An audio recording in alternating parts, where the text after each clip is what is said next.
Hi viewers, welcome to our channel. ప్రస్తుతం మనతో పాటు దాము బాలాజీ గారు సీనియర్ జర్నలిస్ట్ ఉన్నారు. వారితో ఒకసారి మాట్లాడదాం. సో నమస్కారం సార్. అత్యాచార కేసులో అరెస్ట్ అయిన జానీ మాస్టర్ కి బెయిల్ దొరికింది సార్. మరి ఏ బేసిస్ మీద ఈ బెయిల్ ఇచ్చారు? ఏమైనా కండిషన్స్ ఏమన్నా పెట్టారా? ఎందుకు సార్? జానీ మాస్టర్కి బెయిల్ వచ్చిందనే వార్త ఈరోజు వైరల్ అవుతుంది. ఎందుకంటే జానీ మాస్టర్కి బెయిల్ రావడం చాలా కష్టం అనేది అందరూ అనుకున్నా, నేను కూడా చెప్పాను. అవును, ఎందుకంటే పోక్సో కేసు ఉంది, protection of children from sexual offences. అది వెరీ వెరీ రిగరస్ యాక్ట్. దాంట్లో అంత ఈజీగా బెయిల్ రాదు. అట్లాగే ఆయన మీద రేప్ కేసు 376 ఉంది. మిగతా 505, 06, 323 ఇలాంటి 4-5 సెక్షన్లు ఉన్నాయి. పాష్ అనే ఒక యాక్ట్ ఉంది, prevention of sexual offences in work place, sexual harassment in work place. So ఇలాంటివన్నీ ఉన్నాయి కాబట్టి ఆయనకి బెయిల్ వచ్చే ప్రసక్తి అయితే లేదు. మరి ఇప్పుడు బెయిల్ ఎలా వచ్చింది అనేది చూస్తే ఆయనకి రెగ్యులర్ బెయిల్ రాలేదు. యాక్చువల్గా ఓన్లీ 5 రోజులకు మాత్రమే బెయిల్ ఇచ్చారు. 6వ తేదీ నుంచి 10వ తేదీ వరకు ఆయనకి మధ్యంతర బెయిల్, ఇంటీరియం బెయిల్ అంటారు. ఇది ప్రత్యేక కండిషన్లలో ఇస్తారు. మనకి ఇప్పుడు ఈ మధ్యకాలంలో చూసుకుంటే చంద్రబాబుకి వచ్చింది. హెల్త్ గ్రౌండ్స్లో ఫస్ట్ ఇంటీరియం బెయిల్ వచ్చి తర్వాత రెగ్యులర్ బెయిల్గా అది కన్వర్ట్ అయింది. అట్లాగే కేజ్రీవాల్కి వచ్చింది, ఢిల్లీ ఎలక్షన్లో పార్టిసిపేట్ చేయాలి కాబట్టి. అలాగా ప్రత్యేక కారణం, ఆరోగ్య కారణం కానీ ఇంకేదన్నా ఎవరైనా వాళ్ళ ఇంట్లో దగ్గర వాళ్ళు చనిపోవడం కానీ ఇట్లాంటివి ఏమన్నా వస్తే ఇంటీరియం బెయిల్ అనేది కోర్టులు శాంక్షన్ చేస్తాయి.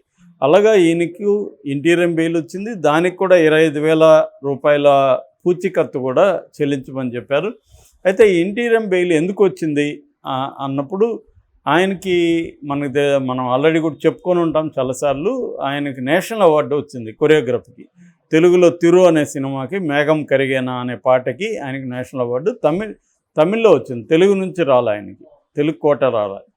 తమిళ్లో చిత్రాంబలం అనే సినిమా, అది ధనుష్, ఆమె మలయాళి నిత్యా మీనన్, వాళ్ళిద్దరు ఈ సాంగ్ అది. దాంట్లో ఆయనకి సోలోగా రాల, సతీష్ కృష్ణన్ ఈయన ఇద్దరికి కలిపి ఆయన నేషనల్ అవార్డు వచ్చింది.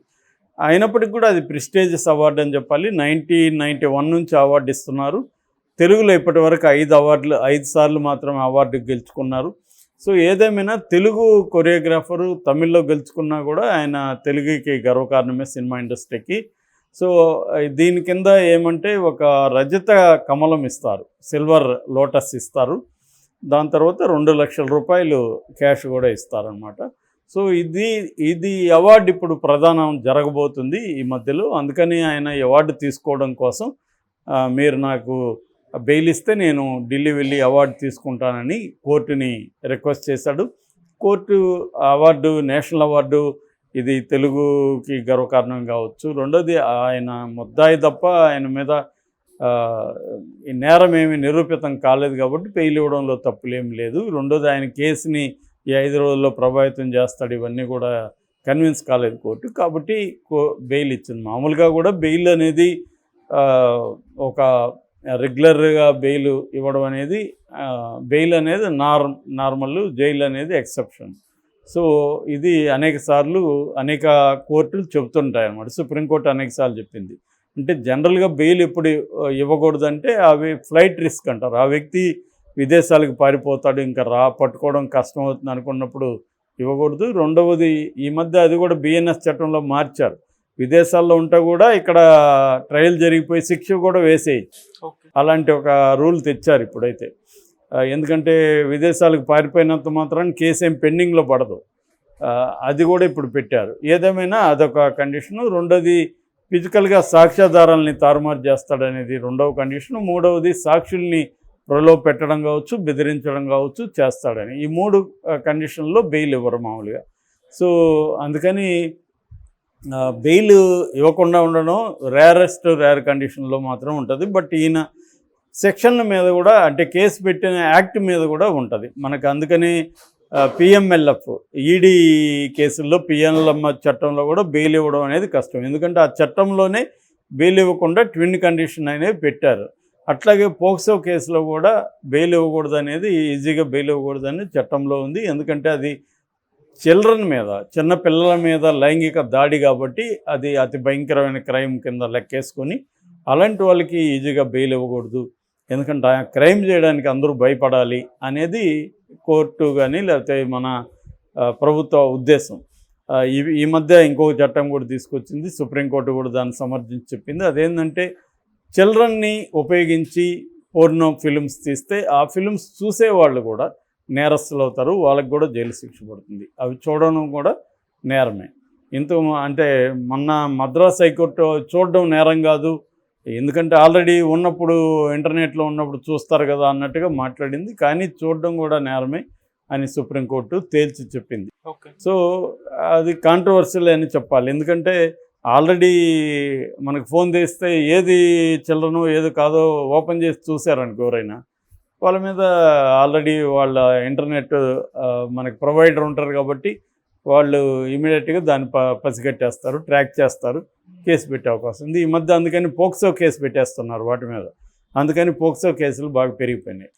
సో అందువల్ల జాగ్రత్తగా ఉండాలి. పోర్ను చూసేవాళ్ళు ఈ విషయంలో జాగ్రత్తగా ఉండాల్సిన అవసరం ఉంది. ఏదేమైనా ఈయన మీద పోక్సో కేసు ఉంది కాబట్టి జానీ మాస్టర్కి అయితే రెగ్యులర్ బెయిల్ రావడం మాత్రం వెరీ వెరీ డిఫికల్ట్. రాకూడదని ఏం లేదు, కానీ కింది కోర్టులు అయితే అంత ఈజీగా ఆయనకి ఇవ్వవు, పై కోర్టుల్లోనే ఆయన ట్రై చేసుకోవాలి. ఇదైతే ఇప్పుడు ఇచ్చింది ఆయనకి మాత్రం రంగారెడ్డి జిల్లా కోర్టు బెయిల్ ఇచ్చింది. సో ఈ 5 రోజుల తర్వాత ఆయన మళ్ళీ కోర్టుకి సరెండర్ అవ్వాలి, జైలుకి వెళ్ళిపోవాలి. సో జైలుకి వెళ్ళిపోయినాక ఆయన రెగ్యులర్ బెయిల్కి ట్రై చేసుకోవచ్చు. అయితే ఈ లోపల ఒక రకంగా సద్దుమణిగిందని చెప్పొచ్చు. జానీ మాస్టర్ మీద వివాదం అనేది గమ్మునున్నారు. ఎందుకు దానికి కారణం అంటే అమ్మాయి మీడియా ముందుకు రాలేదు. మీడియా ముందుకు వచ్చుంటే ఇది పెంచి అదేదంటారు కోతిపుండుని బ్రహ్మరాక్షసి అన్నట్టు మన మీడియా వాళ్ళు చేసేవాళ్ళు. కానీ ఆమె రాలేదు కాబట్టి ఒక రకంగా జానీ మాస్టర్ బతికిపోయాడు. రెండవది జానీ మాస్టర్ భార్య ఆ అమ్మాయి మీద కూడా ఫిల్మ్ ఛాంబర్లో కంప్లైంట్ ఇచ్చింది. ఆ అమ్మాయి గతంలో 2022లో కూడా ఇతన్ని ఎలా పొగిడింది అవన్నీ చెప్పింది. ఒక నెలకు ముందు కూడా తన ఒక ఫంక్షన్లో నాకు ఇతను లైఫ్ ఇచ్చాడు, ఇతను జానీ మాస్టర్ నుంచి నేను నేర్చుకున్నా చాలా చెప్పింది. సడన్గా 1 మంత్లో ఏమైంది అంటే ఈ అమ్మాయి వెనక కొందరు పెద్దవాళ్ళు ఉండి ఈ అమ్మాయిని రెచ్చగొట్టి ఇలా చేస్తున్నారు. అందుకే అమ్మాయి ఓపెన్గా వచ్చి మాట్లాడడానికి కూడా ఈ ప్రశ్నలన్నీ అమ్మాయి ఎదుర్కొంటుంది కాబట్టి మీడియా ముందుకు కూడా అమ్మాయి రావట్లేదు అని వీళ్ళ భార్య సుమలత అలియాస్ ఆయేషా ఛాంబర్కి కంప్లైంట్ ఇచ్చింది. ఆమె ఒక పక్క భార్య పోరాడుతూ ఉంది దీనికి వ్యతిరేకంగా. ఒకటి ఏంటంటే 2 రకాల ప్రాబ్లమ్స్. ఒకటి ఇమేజ్ అనేది డ్యామేజ్ అయిపోయింది, దానివల్ల అతని కెరీర్ ప్రాబ్లం. ఎందుకంటే ఆల్రెడీ అతన్ని ఈ సంస్థ కొరియోగ్రాఫర్స్ యూనియన్ బహిష్కరించింది. సో ఆ రకంగా రేపొద్దున అతను కొరియోగ్రాఫర్గా పనిచేయడం అనేది వెరీ డిఫికల్ట్ వస్తుంది. బెయిల్ మీద వచ్చినా కూడా కొరియోగ్రఫీలకు మళ్ళీ వాళ్ళు తీసుకుంటారా లేదనేది వెరీ బిగ్ క్వశ్చన్. వాళ్ళు తీసుకోకపోతే అతని కెరీర్ ఏమవుతుంది అనేది పెద్ద ప్రశ్నగా మారుతుంది. ఎందుకంటే కొంత మోరల్ గ్రౌండ్ నుంచి ప్రొడ్యూసర్లు కూడా మోరల్ కావచ్చు, లీగల్ కావచ్చు, మనకెందుకు లేని అతను పక్కన పెట్టే అవకాశాలు ఉంటాయి. ఆ రకంగా అతనికి కెరీర్ పరంగా ఇబ్బందులు అయితే ఎదుర్కొంటాడు. ఇక రెండవది బెయిల్ అయితే త్వరగా రాదు, ఎందుకంటే దీంట్లో పోక్సో ఉంది. ఇక మూడవది ఇది కానీ లాజికల్ ఎండ్కి వెళ్ళి ప్రూవ్ అయితే మాత్రం అతనికి మినిమం 10 to 15 years లైఫ్ పడుతుంది శిక్ష. మ్యాక్సిమం అంటే లైఫ్ పడినా కూడా జనరల్గా ఇండియాలో లైఫ్ అంటే లైఫే. అంటే లైఫ్ అంటే చాలామంది 14 ఏళ్ళు అనుకుంటారు, అది రాంగ్.